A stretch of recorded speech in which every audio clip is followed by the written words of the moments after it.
കർത്താവിൻ്റെ ഉന്നതമായ നാമത്തിന് സ്വസ്ഥം ചെയ്യുന്നു. കർത്താവ്, ഈ പ്രഭാതം അങ്ങ് ഞങ്ങൾക്ക് നൽകിയതിനെ ഓർത്ത് നന്ദി പറയുന്നു ഈശോയെ. ഇന്ന് രാത്രി നല്ല ഉറക്കം ലഭിച്ചവരുണ്ട്, ഒരുറക്കവും ലഭിക്കാതിരുന്ന മനസ്സ് അസ്വസ്ഥമായവരുണ്ട്. രണ്ട് കൂട്ടക്കാരെ ഈ സമയത്ത് കർത്താവ് തിരുസേനി സമർപ്പിക്കുന്നു. കർത്താവേ, നിന്റെ തിരുമുറുപാർന്ന വലതുകരം ഈ രണ്ട് പക്ഷം ആൾക്കാരുടെ മേലും വെക്കണമെന്ന് പ്രാർത്ഥിക്കുന്നു.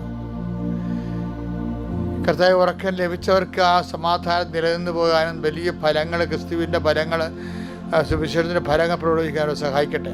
ഉറക്കം ലഭിക്കാത്തവർക്ക് സമാധാനപ്പെട്ട് ഞങ്ങളുടെ സമാധാനം ക്രിസ്തുവിൻ്റെ നാമത്തിൽ, ക്രിസ്തുവാണ് സമാധാനം എന്ന് മനസ്സിലാക്കൊണ്ടതിന് ക്രിസ്തുവിലൂടെ അവർക്ക് സമാധാനം ലഭിക്കാൻ, ക്രിസ്തുവാകുന്ന സമാധാനം ലഭിക്കാൻ അവരെ ക്രിസ്തുവിൻ്റെ നാമത്തെ ആസ്വദിക്കുന്നു. കർത്താവിൻ്റെ ഉന്നതമായ നാമത്തിൽ സ്വസ്ഥം ചെയ്യുന്നു. കർത്താവിൻ്റെ വിശുദ്ധ പൗരോഹിത്യത്തെ മഹത്വപ്പെടുത്തണമേ. കർത്താവെ, ഈ പ്രഭാതത്തിൽ അങ്ങയുടെ വിശുദ്ധ പൗരോഹിത്യം മഹത്വപ്പെടുത്തിക്കൊണ്ട് സഭയിലുള്ള സാന്നിധ്യം പ്രകടമാക്കണമേ. അമ്മേ, പരിശുദ്ധമ്മേ, ദേവമാതാവേ, എല്ലാ മക്കൾക്കും വേണ്ടി പ്രാർത്ഥിക്കണമേ. ഈശോയെ, ഇതെനിക്ക് ചെയ്യാൻ പറ്റുന്നില്ലല്ലോ, അത് എൻ്റെ കൂടെയുള്ളവൻ ചതിക്കുമോ, പാർട്ട്ണർ ചതിക്കുമോ എന്ന് വിചാരിച്ചുകൊണ്ട് കച്ചവടത്തിൽ ആശങ്കയുള്ളവരുണ്ട്. ഏജൻ്റ് അടുത്ത് പൈസ കൊടുത്തിട്ട് സംശയത്തോടെ ചതിക്കപ്പെടുമോ എന്ന് ഓർത്ത് വിഷമിക്കുന്നവരുണ്ട്. അവിടെ നിന്ന് വിസ അയച്ചിട്ടുണ്ട്, ഓഫർ ലെറ്റർ അയച്ചിട്ടുണ്ടെന്ന് പറഞ്ഞെങ്കിലും പോസ്റ്റിൽ കിട്ടാത്തവരുണ്ട്. പാസ്പോർട്ട് കിട്ടാത്തതുകൊണ്ട് ആ പാസ്പോർട്ടിന് വിസ ഉണ്ടോ ഇല്ലയോ എന്ന് സംശയിക്കുന്നവരുണ്ട്. ഇങ്ങനെ ആശങ്കപ്പെടുന്ന ജനങ്ങളെ കർത്താവെ അങ്ങയുടെ തിരുസന്നിധിയിൽ സമർപ്പിച്ച് പ്രാർത്ഥിക്കുന്നു. എൻ്റെ ഈശോയെ, പല കാര്യങ്ങളെ ഓർത്തും മർത്ത പല കാര്യങ്ങളെ ഓർത്തുകൊണ്ട് നീ ആകുലചിത്തയാണെന്ന് പറഞ്ഞ പോലെ ഈശോയെ, മനുഷ്യർ പല കാര്യങ്ങളെ ഓർത്ത് ആകുലചിത്തയാണ്. കർത്താവ്, അവർക്ക് ഒന്ന് മാത്രം മതി നീ പറഞ്ഞു. അതിൻ്റെ അർത്ഥം എന്താണെന്ന് വെച്ച് കഴിഞ്ഞാൽ, ആദ്യം ദൈവത്തിൻ്റെ രാജ്യത്തെയും അതിൻ്റെ നീതിയെയും കുറിച്ച് അന്വേഷിക്കുമ്പോൾ ബാക്കിയുള്ളത് ചേർത്ത് നൽകുമെന്നാണ് അതിൻ്റെ അർത്ഥം. കർത്താവ്, ആ ഭാഗമാണ് ഞങ്ങളിന്ന് വായിച്ച് കേൾക്കാൻ പോകുന്നത്. അതുകൊണ്ട് തന്നെ കർത്താവെ, നിൻ്റെ നാമത്തെ മക്കളെ ആശീർവദിക്കണം. കർത്താവെ, നിൻ്റെ വിശുദ്ധ പൗരോഹിത്യത്തെ മഹത്വപ്പെടുത്തണം. കർത്താവെ, സഭയിലുള്ള സാന്നിധ്യം നീ പ്രകടമാക്കണം. എൻ്റെ കർത്താവിൻ്റെ ഉന്നതമായ നാമത്തിൽ, സഭയുടെ അധികാരത്തിൽ, നിൻ്റെ ശാരീരിക അസുഖമുള്ളവനാണ് നീയെങ്കിലെ കർത്താവ് നിന്നെ സുഖപ്പെടുത്തട്ടെ. എൻ്റെ കർത്താവിൻ്റെ ഉന്നതമായ നാമത്തിൽ, സഭയുടെ അധികാരത്തിൽ മാനസിക പീഡയുള്ള വ്യക്തിയാണെങ്കിൽ കർത്താവ് നിന്നെ ഈ ദിവസം ശക്തിപ്പെടുത്തട്ടെ.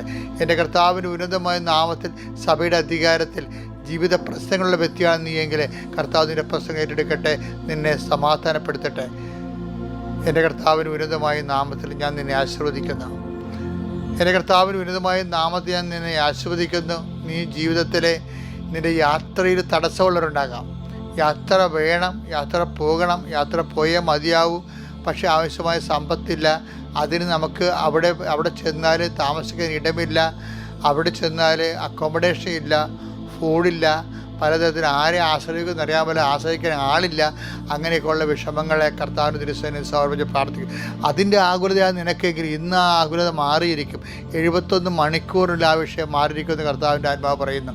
എൻ്റെ കർത്താവിൻ്റെ ഉന്നതമായ നാമത്തിൽ, സഭയുടെ അധികാരത്തിൽ, കുരിശിൻ്റെ അടയാളത്തിൽ, ദൈവശക്തിയാൽ അമ്മ അവർക്ക് വീഞ്ഞില്ല എന്ന് പറഞ്ഞുകൊണ്ട് കർത്താവിൻ്റെ തിരുസന്നിധിയിൽ മധ്യസ്ഥം വഹിച്ച പോലെ എല്ലാ ഇല്ലായ്മകൾക്കും വീട്, ജോലി, വിവാഹം, സമാധാനം, വഴി, വെളിച്ചം, ഇങ്ങനെയുള്ള എല്ലാ തരത്തിലുള്ള ഇല്ലായ്മയൊക്കെ കർത്താവെ, പഠിച്ചിട്ട് മനസ്സിലാകണില്ല, പഠിച്ചിട്ട് കയറുന്നില്ല, പരീക്ഷ കഴിഞ്ഞതിന് ശേഷം കൂട്ടി ഒക്കണില്ല മാർക്ക്, അങ്ങനെ എല്ലാ തരത്തിലും സമം നഷ്ടപ്പെട്ടവർ കർത്താവെ, പലതരത്തിലുള്ള സാമ്പത്തിക ബാധ്യതകൾ മൂലം ഉണ്ടായിട്ടുള്ള വരുമാന മാർഗങ്ങളെക്കുറിച്ച് ആലോചിച്ചിട്ട് എന്ത് വരുമാനം, എന്ത് തൊഴിൽ ചെയ്ത് ജീവിക്കും എന്നതിനെക്കുറിച്ചൊരു ഐഡിയ കിട്ടണില്ല.